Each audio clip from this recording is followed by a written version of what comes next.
এতদিন যার আশায় ছিলাম আমি, সে আমায় নিজের মুখেই বলেছে, আমি তোমাকে ছেড়ে এসেছি অন্য কোনো পুরুষের আশায়। সেই পুরুষটাই আমার জীবনের সুখ দিব, তাই তোমাকে আমি ছেড়ে এসেছি।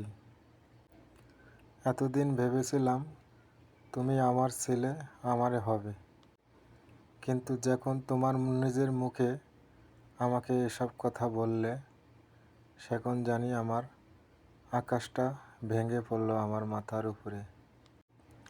কি করে পারলে তুমি এত বড় ক্ষতি করতে আমার?